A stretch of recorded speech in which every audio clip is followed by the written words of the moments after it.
Jody, that was beautiful. Thank you. Thank you. Would you join me in prayer? And thank you, loving God, for your presence here with us right now. And thank you for being with me as I share your message, that I share the truth, that my heart and my mind are open, and that the words flow with grace and ease, the thoughts come forward, and that it is received with grace and ease, and that each of us are blessed and touched by your Spirit because we know and we experience your presence right here and right now. In the name and the nature of the living Christ. Amen. Oh, the power of the F word. And the power of prayer. Wow. Yeah. So, I don't know about you, but I discovered the F word when I was about 8 or 9. Of course, it was another F word. It's the word that you don't repeat in polite company. And I thought I was making it up because I don't remember ever reading it or hearing it anywhere. And it came out of my mouth, and my auntie went,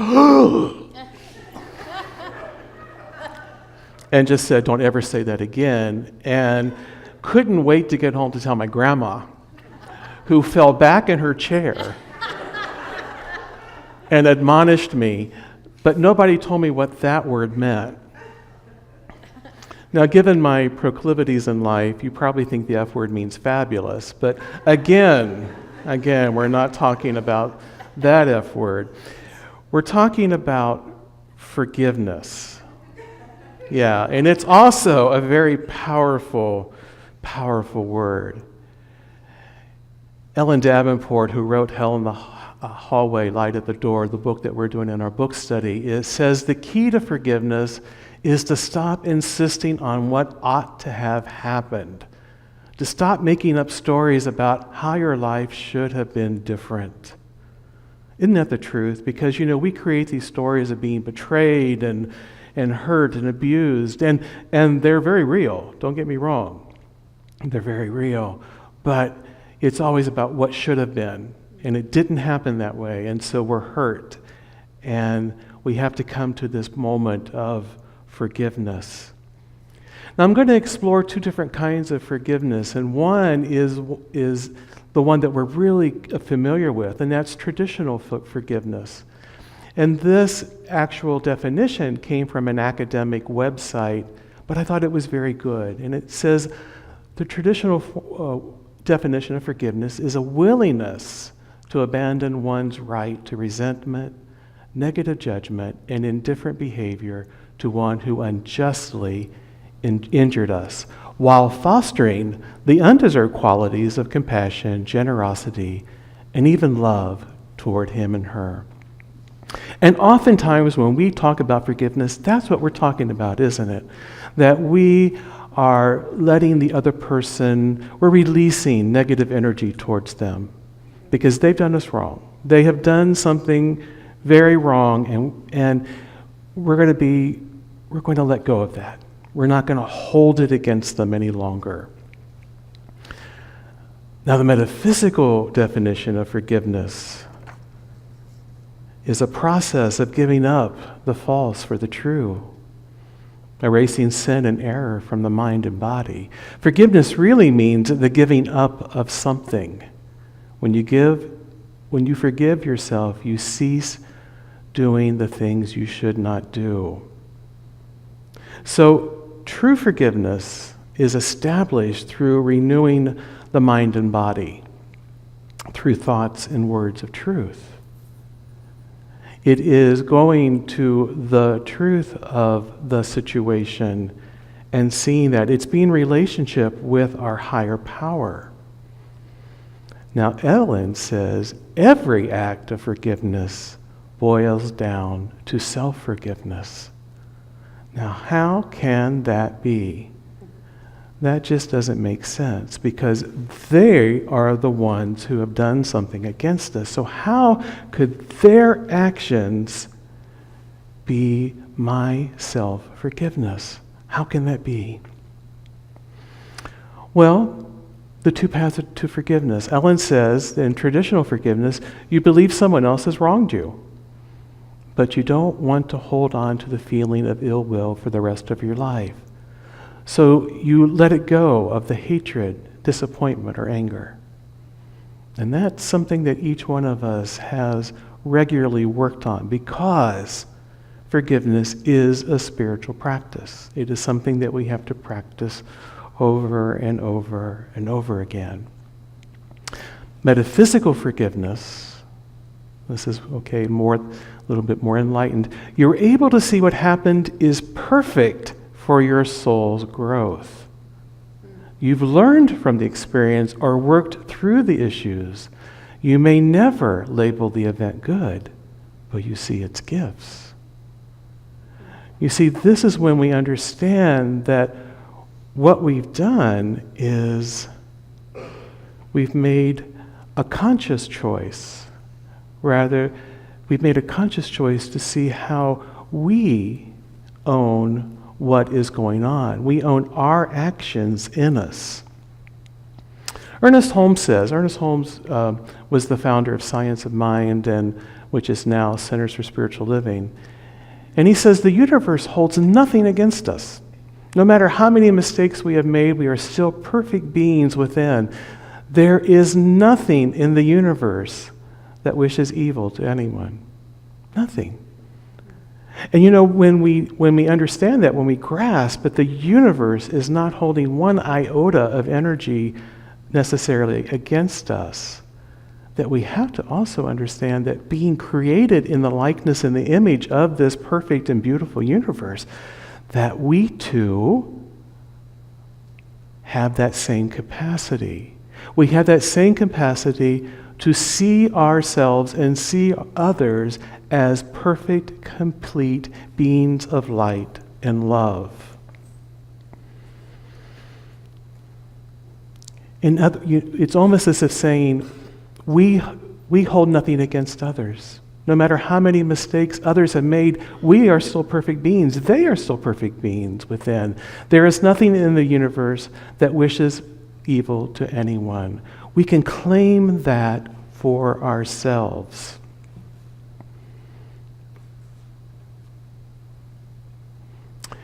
Imelda Shanklin was a teacher, an old-time teacher in Unity, and she said, "Father, forgive me for expecting in the human that which is only found in the divine." In other words, she's saying that,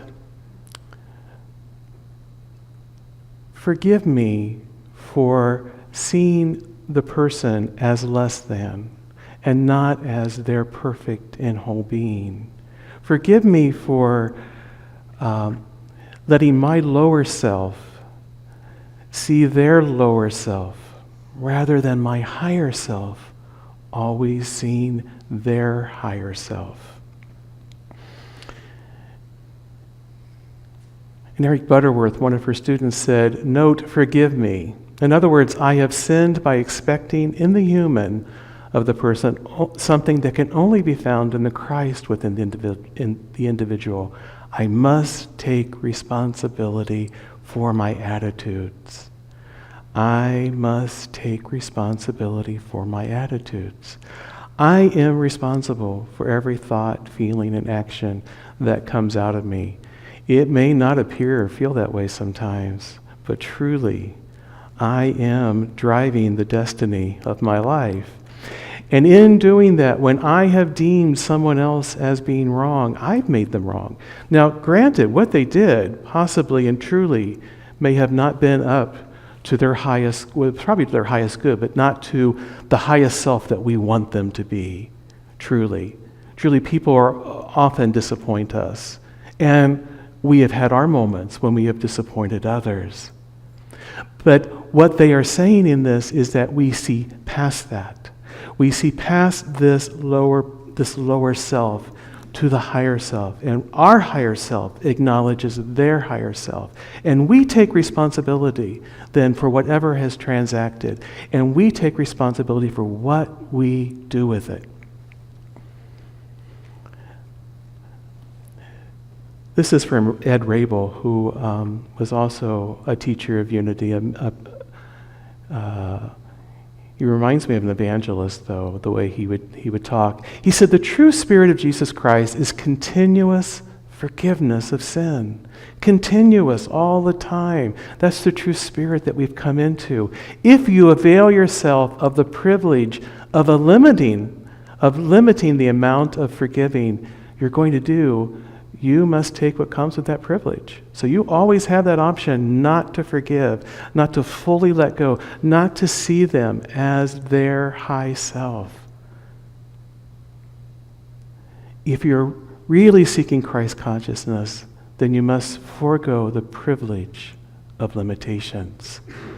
Even though you have a right to impose those limitations, you have the right to do that. Jesus is saying if you want unlimited consciousness or Christ consciousness, you must do unlimited forgiving. There is no other way. The minute you say, I've had enough, I forgive you no more, you are out of the kingdom of heaven. You are out of the running for the Christ consciousness. Now, we know when Ed says that there is no place, physical place that we call the kingdom of heaven. But what you do is you're taking yourself out of your holiness and going to your lower self and standing in your lower self and saying, this is who I am. And you know, that's just a mere shadow. That's just an appearance, because who you really are is unlimited light and love. That is your true nature attempting to come forward. We are of that nature, but sometimes, and a lot of times, we're working on our awareness to accept that nature. When you limit any kind of spiritual act or expression from yourself, to that degree, you limit yourself from attaining what you really want, that is Christ consciousness. That goes for anything.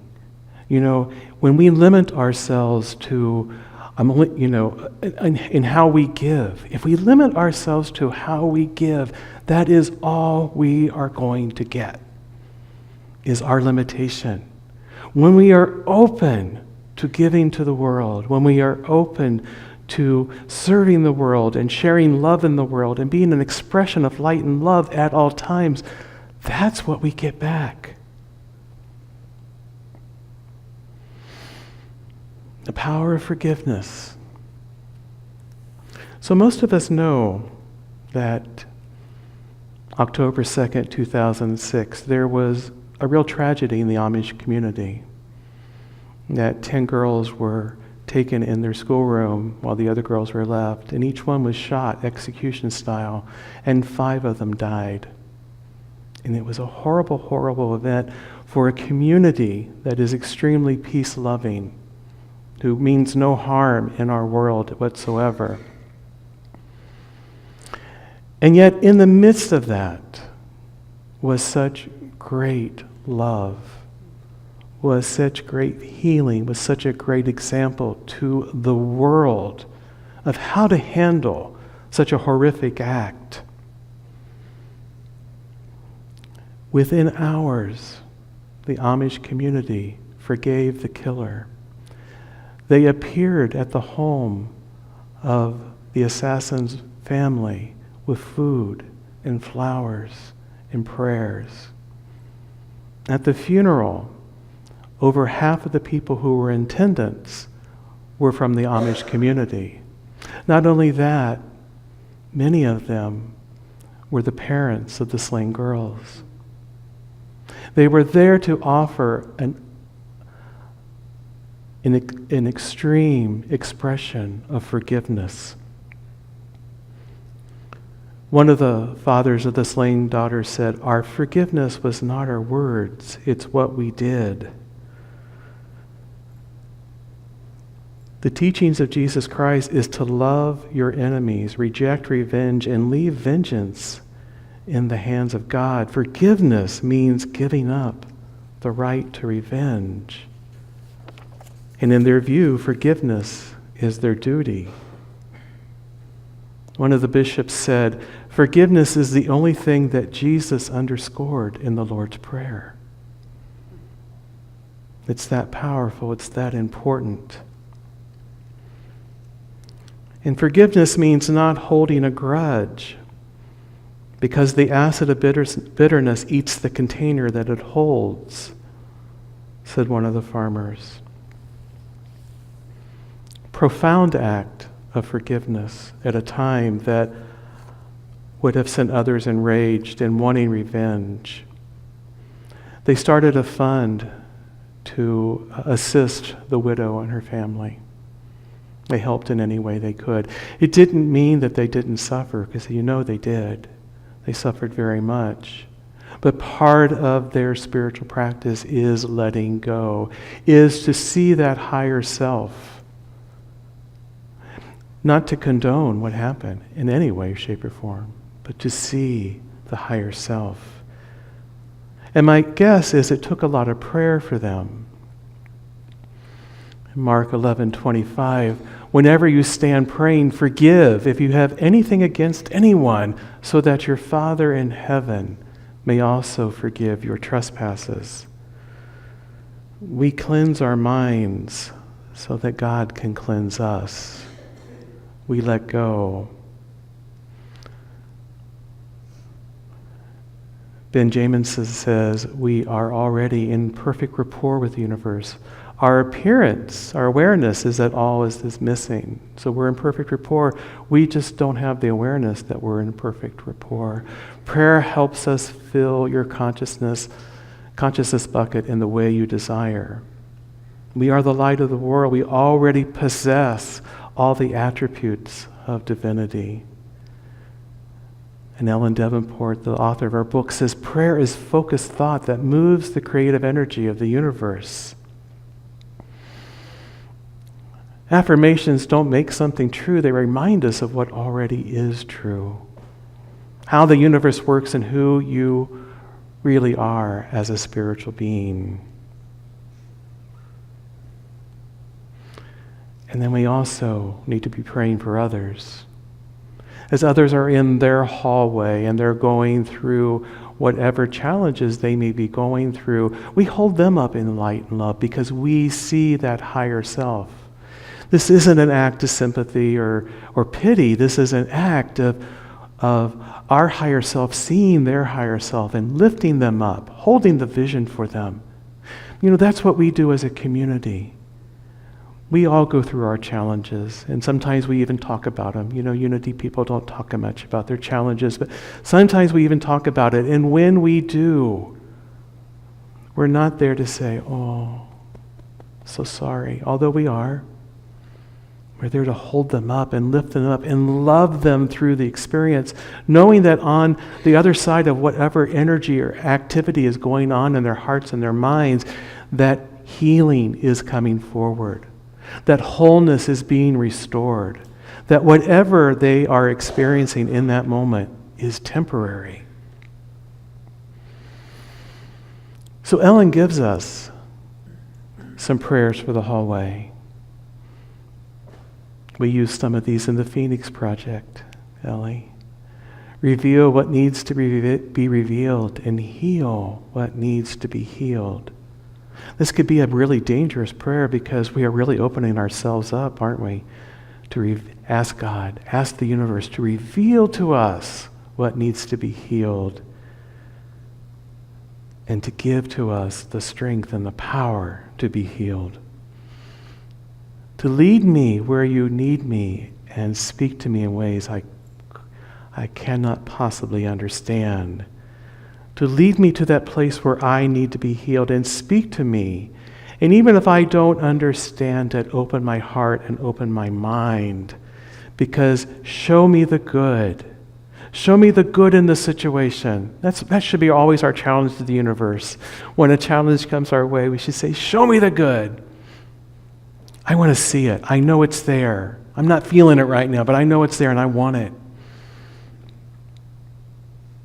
And then always give thanks in advance as we're asking, as we're not asking, as we are affirming. We're giving thanks. We're demonstrating faith. We're living with gratitude. And living in gratitude opens us up to receive. Now, I know that this Amish community went through a very dark hallway. And the world gathered around them and prayed with them and held them up and lifted them up. And I know that each and every one of us goes through a hallway at some point in our lives that seems very dark, that seems like there are no doors, that feels like it's never going to end. And I encourage you that when you are there, when you know someone is there, pray for them, but also pray for yourself when you're there. Be gentle with yourself. Be kind. Be sweet. Have the faith. Hold on to the faith that change is coming. Forgive. Forgive yourselves for the perception that something negative is happening.